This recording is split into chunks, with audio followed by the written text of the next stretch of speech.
Hello beautiful people, and welcome back to my channel. If you want to see how I achieved this cute Valentine's Day look, just continue watching the video. Please don't forget to like, comment, and subscribe, and also share with a friend. And all I did was take the darkest shade in that Changeable Fantasy palette. This is the dupe for the Morphe James Charles palette. And I'm just placing that darker green right on the outer corner and just stamping it into that section just so it can stay exactly where I placed it. And then I'm going to lightly blend it out. And to make that green a little darker, I just kept building the color up, adding more and more when it's needed. You can go in with another eyeshadow palette if it has a darker green in there. I decided to just stick with the palette that I was using. And I'm also going to take that same shade and add it to the front of my lid. And I'm only doing a little bit at a time because I really want to make sure that it shows enough but not too much, because I am going in with a lighter green.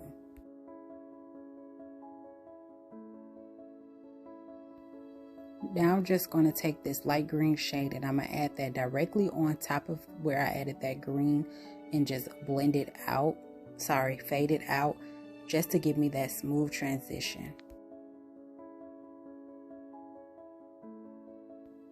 And I'm just going to keep blending this back and forth until I build that lighter green shade up a little more, as well as making sure that those two shades are blended perfectly together.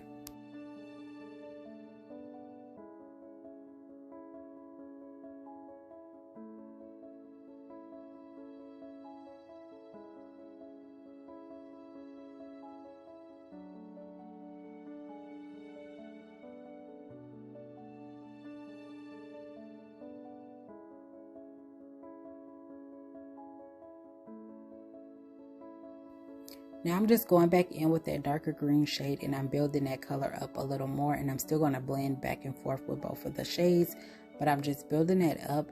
And I want it to be more of like a smoky eye look, but instead of with black, with the green.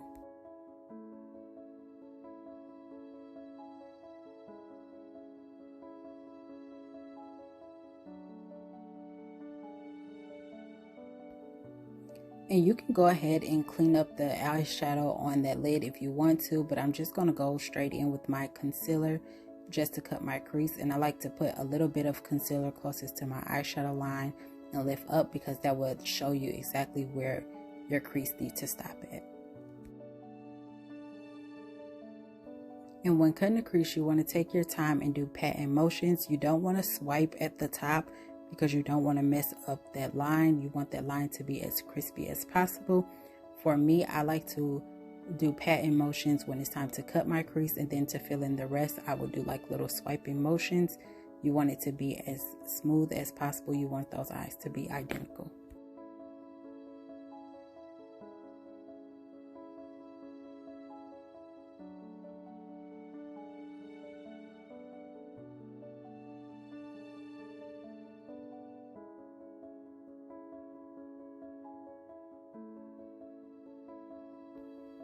And I'm just going to go back into that green shade without dipping back into my palette, just to fade that out just a little bit. Now I'm going in with the Tropic palette from NYX, and I'm just using that pink shade, and I'm just blending that in. But then I decided to go ahead and add glitter on top, so I didn't even need to do this step.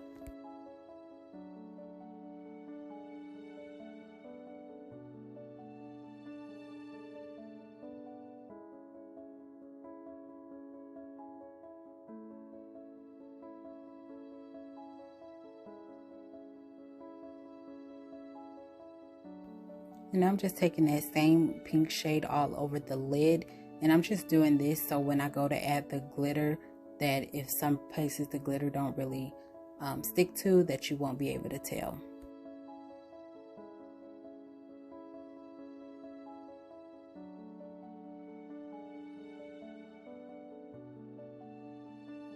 And I'm just going to keep blending that out.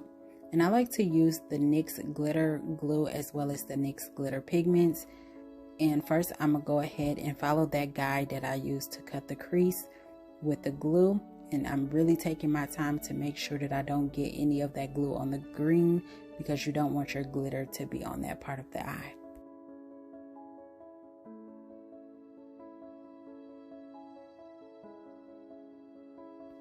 And I'm going directly in with that glitter pigment. The first one I'm using is red, and it looked like a fuchsia color, but it's red. And I'm just placing that in the outer parts of that cut crease and just building that up as much as I possibly can. And you can pick whatever you want to be your stopping point. I just knew exactly where I wanted to stop so that the other color can sit on top. And now I'm going in with Rose. This is the one that I used yesterday, and I'm lightly blending those colors on top of each other so that it can give like a smooth transition. Taking that same green shade without adding anything else to the brush, and I'm just blending over that glitter just a little bit so that everything can flow. Now it's time to apply the eyeliner, and I'm just stamping that as close as I possibly can to my lash line, really taking my time so that I don't overdo it. And then when it comes to that wing, I'm just going to make my wing and then fill everything in that is needed.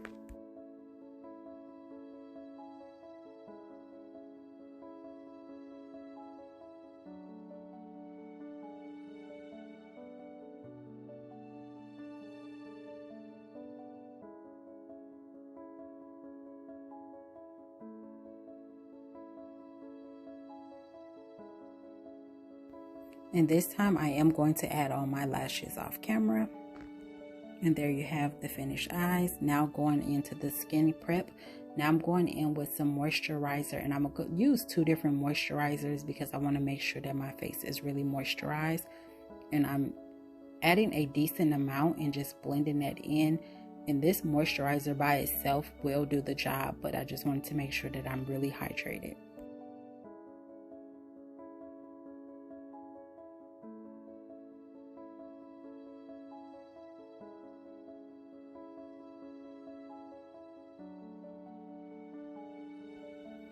Now I'm going in with a mattifying moisturizer. I like to use this moisturizer not all the time, but when I do use it, just a little amount, because it is a mattifying moisturizer. It still moisturizes the skin, but it makes your face matte, but not too matte to the point that it looks really dry. Now I'm gonna go in with some primer. I'm using the NYX primer today, and I'm just adding a little bit to my cheek area as well as my forehead. And then I'm going to blend that out, and then I'm going to also press that into the skin, making sure that everything is nicely absorbed into my skin, which it really do.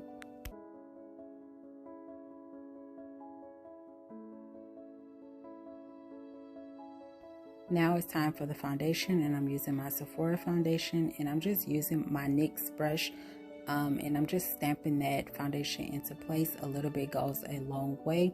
And I wasn't going to do concealer under the eyes, but then I ended up changing my mind. So that's why you would see me going under my eyes. And I'm just taking my time doing one side at a time, making sure everything is nicely blended out before going on the other side.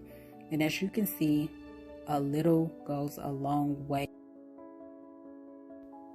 And I love the way that this foundation matches my skin tone. Like if I really wanted to just wear the foundation with nothing else, I can go ahead and get away with it because it matches me perfect. And sometime next week, I will be doing an updated video on how to find the perfect shade match for your foundation or concealer.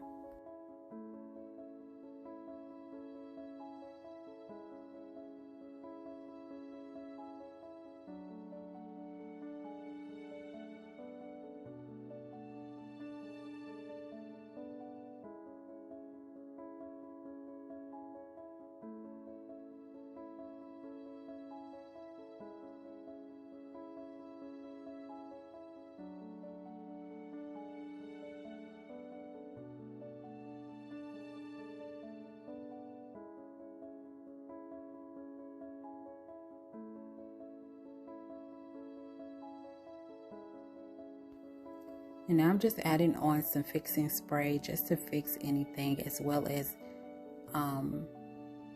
to really blend in that foundation before going in with concealer, because again, I was not going to use concealer at first, but then I changed my mind.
I wasn't too sure on which lip I wanted to do today, so I decided to just keep it simple, and I'm going in with my brown lip liner, and then I'm just going to go in with a nude lippy right in the center. And as you may know by looking at my other videos, I love to do an ombre lip.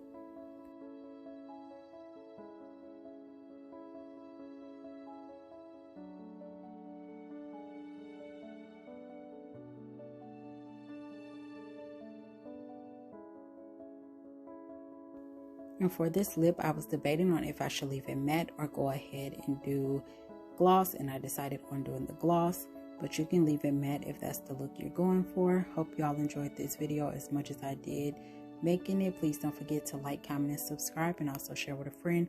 Everything that I use will be listed down below, as well as all of my social medias. Thank you. Have a nice day.